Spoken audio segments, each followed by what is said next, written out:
Vous êtes-vous déjà demandé ce qui se cache derrière le regard d'un chamal, cette allure de guerrier solitaire? Nous allons déchiffrer sur MiaoTube le code génétique qui détermine le comportement félin de votre chat et la psychologie irrésistible qui le maintient éternellement chaton. Nous vous révélons également pourquoi son anatomie est un sablier biologique qui fragilise sa santé rénale. Restez connectés pour découvrir comment la stérilisation et une hydratation adéquate constituent la meilleure assurance vie pour votre chat et transformer votre maison en un véritable royaume, lui assurant ainsi une longue vie à vos côtés. Bienvenue sur MiaoTube, la chaîne des cat lovers. Partie 1. Le code génétique et la fausse identité du mâle.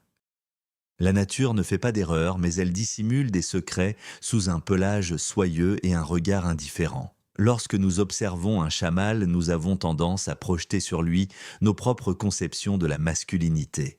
Or, la réalité biologique de ces félins est un labyrinthe de génétique, d'adaptation évolutive et de vestiges historiques qui défient toute intuition superficielle. Pour véritablement comprendre un chat mâle, il nous faut d'abord déchiffrer son code génétique, ce manuel d'instructions invisibles qui détermine tout, de la couleur de son pelage à sa préférence pour certaines pattes. Le test de la patte. Commençons par un fait que vous pouvez vérifier dès maintenant. Il existe un lien fascinant entre la latéralité physique et la structure cérébrale. Chez l'humain, la plupart d'entre nous sommes droitiers. Chez le chat, la dominance est répartie plus équitablement, mais avec une nette différence selon le sexe. Plusieurs études en neuropsychologie animale ont mis en évidence ce que l'on appelle le test de la patte. Si vous observez votre chat essayer d'attraper un jouet sous le canapé ou descendre la première marche d'un escalier, vous remarquerez une tendance. Chez les mâles, la préférence pour la main gauche est statistiquement très marquée. Mais pourquoi est-ce important,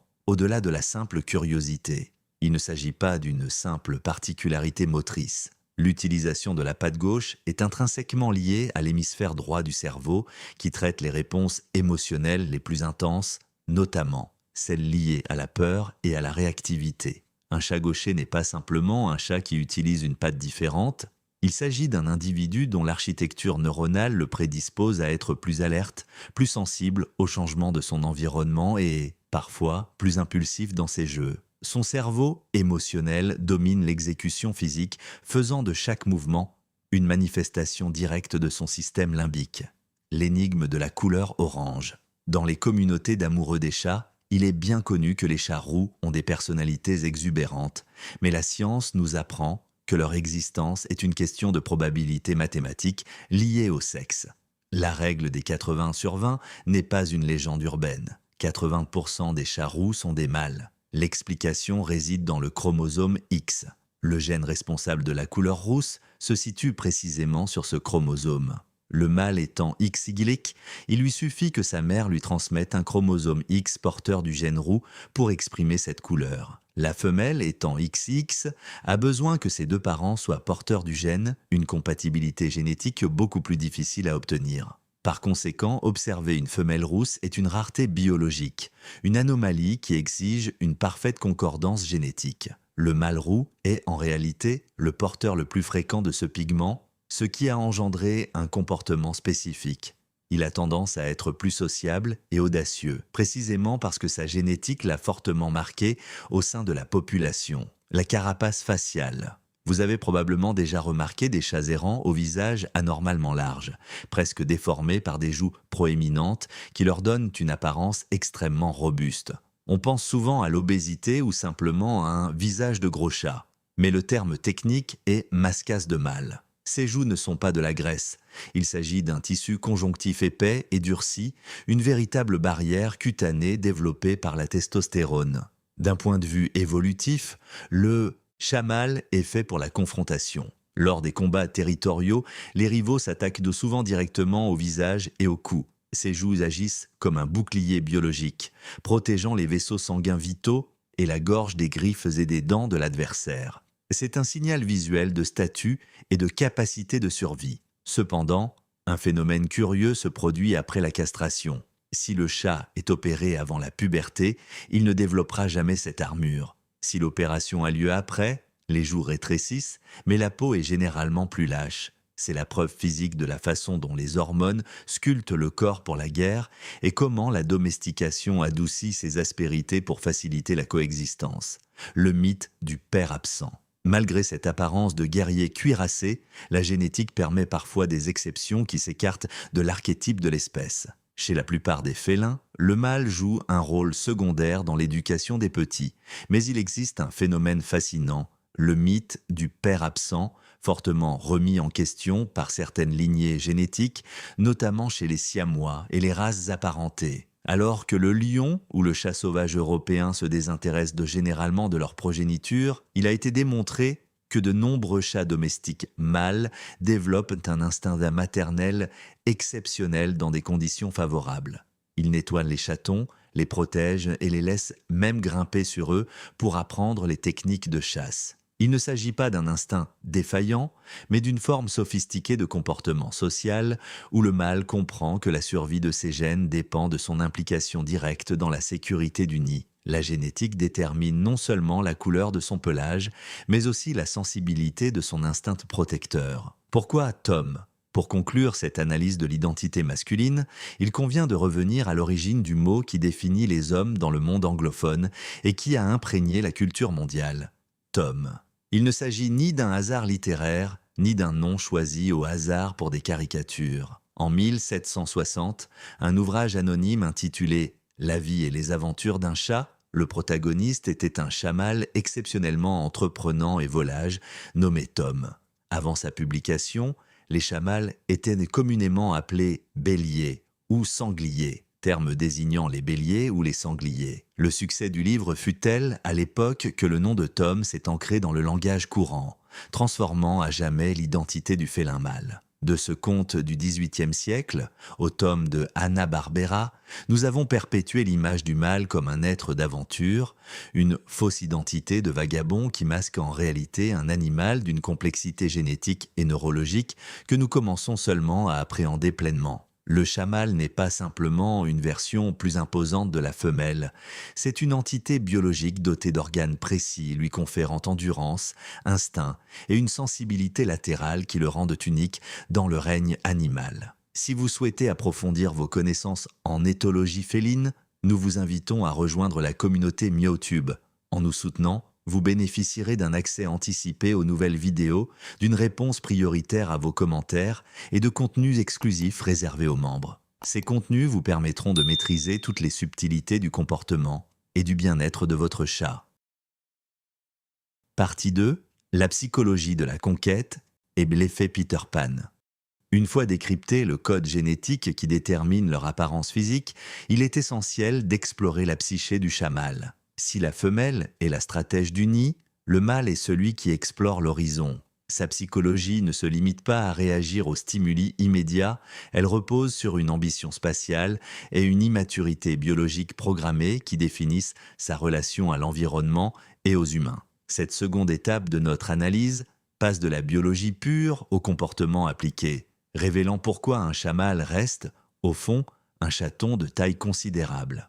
L'instinct nomade. Le premier trait psychologique à comprendre est leur perception de l'espace. Pour un chat mâle non castré, les murs d'une maison ne sont pas des frontières, mais des obstacles temporaires. L'éthologie a démontré qu'un mâle adulte peut patrouiller un territoire allant jusqu'à 16 km. Cet empire de 16 km n'est pas un caprice, c'est un besoin biologique de contrôle. Son instinct de conquête le pousse à marquer, garder et défendre un territoire suffisamment vaste pour garantir les ressources et l'accès aux femelles. Lorsque cet instinct est transposé à l'environnement domestique, un décalage se produit. Le mâle perçoit sa maison comme une simple pièce de son véritable territoire extérieur. C'est pourquoi il est fasciné par les fenêtres et s'obstine à explorer les couloirs ou les portes fermées. Son esprit est programmé pour le mouvement et l'expansion constant. Comprendre que son agitation n'est pas un manque d'affection, mais l'écho de son instinct nomade nous permet de mieux gérer son environnement en lui offrant des territoires verticaux qui compensent le manque d'espace horizontal.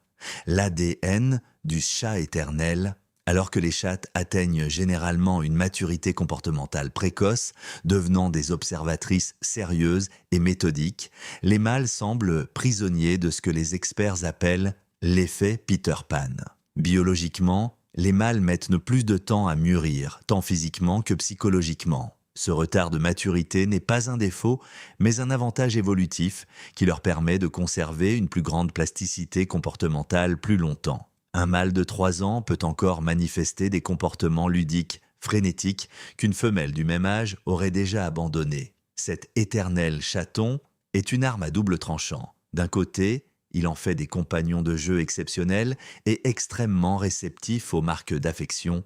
De l'autre, il les rend vulnérables à la dépression féline si leur environnement devient monotone. Pour le mâle, le jeu n'est pas qu'un simple divertissement, c'est le moyen d'exprimer son énergie conquérante.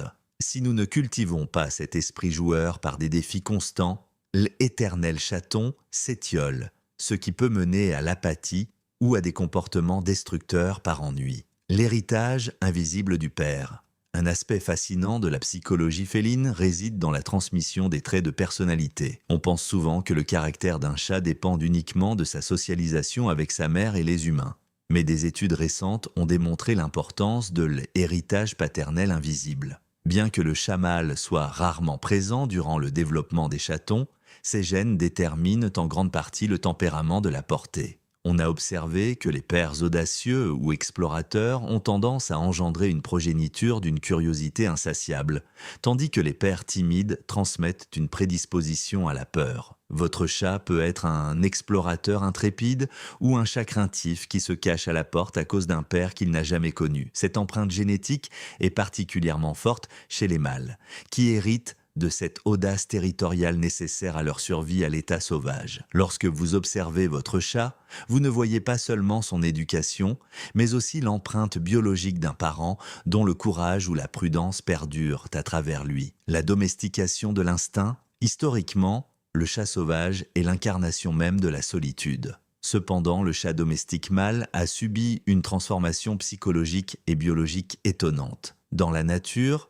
2 mâles adultes vivent rarement ensemble. Ils vivent en harmonie, mais des millénaires de domestication ont étouffé leurs instincts solitaires les plus profonds.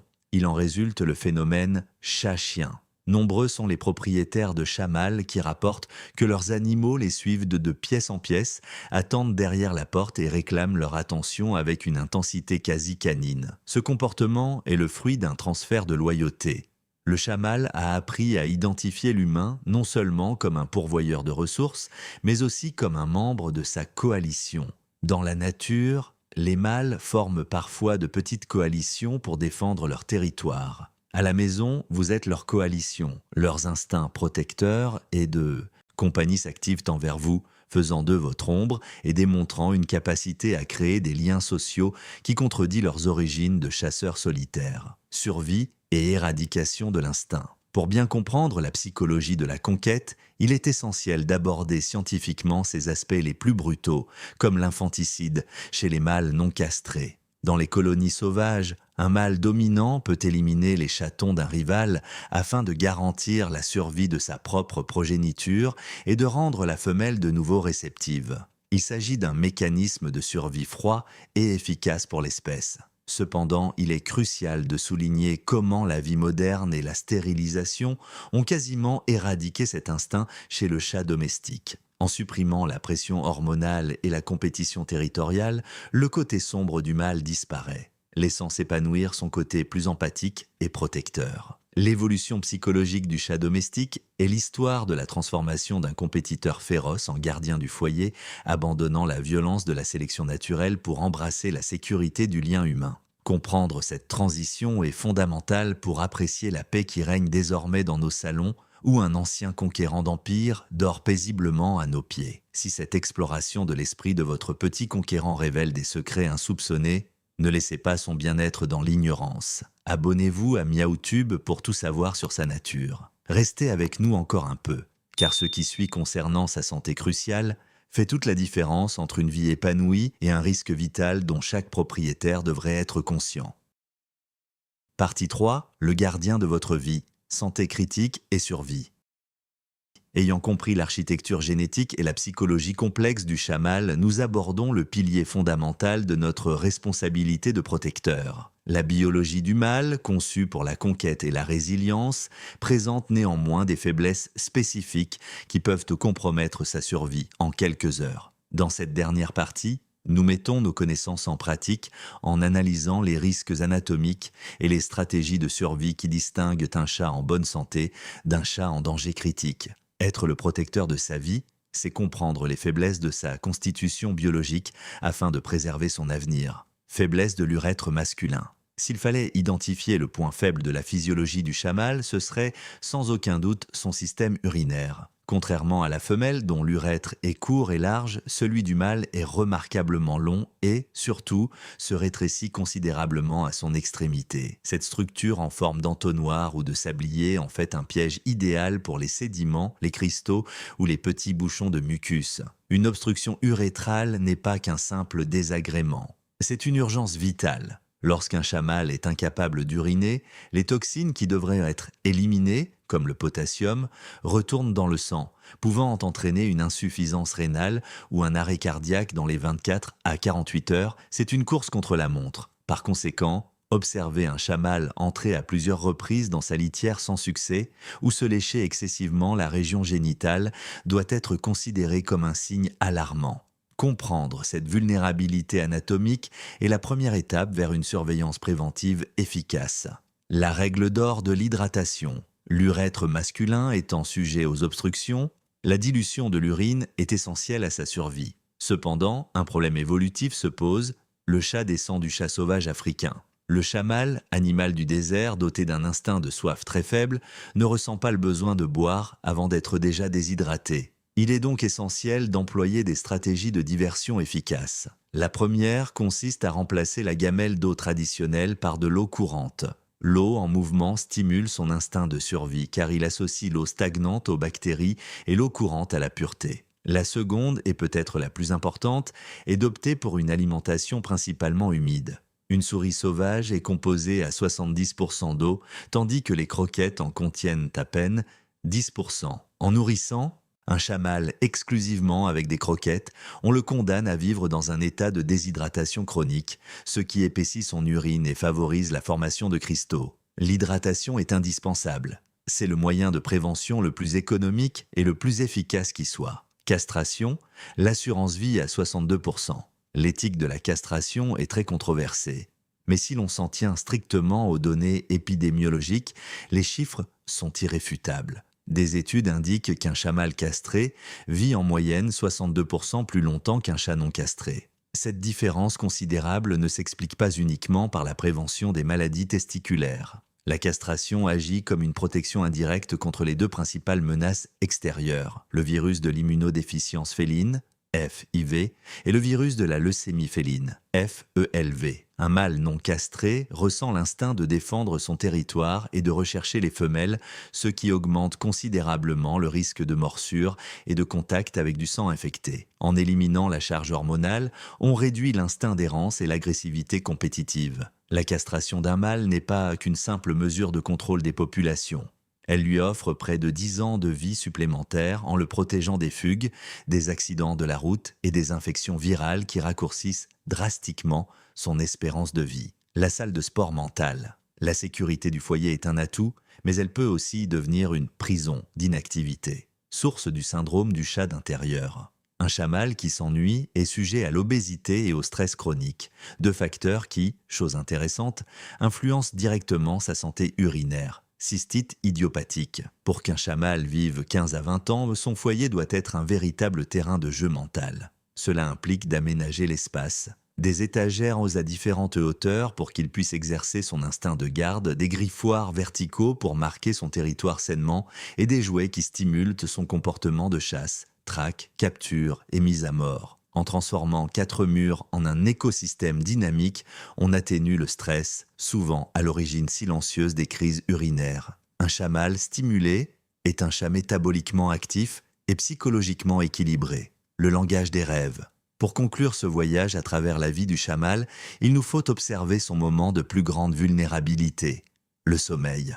La position dans laquelle votre chat choisit de dormir avec vous est révélatrice de votre relation. S'il dort dos à vous, mais près de vous, ce n'est pas du dédain. C'est un signe de confiance absolue, vous confiant la protection de son arrière-train. S'il dort sur votre poitrine ou votre tête, il exprime un mélange de protection et d'appropriation, vous marquant de son odorat comme le cœur de son territoire. Comprendre ces gestes nous permet de déchiffrer le langage silencieux d'un animal qui, derrière son armure de guerrier et son passé de conquérant, cherche simplement un endroit où baisser sa garde. Comprendre l'essence de notre chamal est la première étape pour honorer la loyauté silencieuse qu'il nous témoigne chaque jour par ses ronronnements et sa vigilance nocturne. Nous vous invitons à partager en commentaire ce petit détail, ce geste unique qui fait de votre compagnon le véritable roi de la maison. Partager ces histoires renforce nos liens au sein de la communauté féline. Abonnez-vous pour continuer à percer les mystères de sa nature et rejoignez-nous pour la prochaine vidéo. Chaque détail que nous apprenons est un acte d'amour qui prolonge sa vie à nos côtés. Merci de veiller à son bien-être et de faire partie de la famille MiaoTube. Si ce voyage vous a fasciné, rejoignez-nous pour percer le prochain grand mystère du règne félin.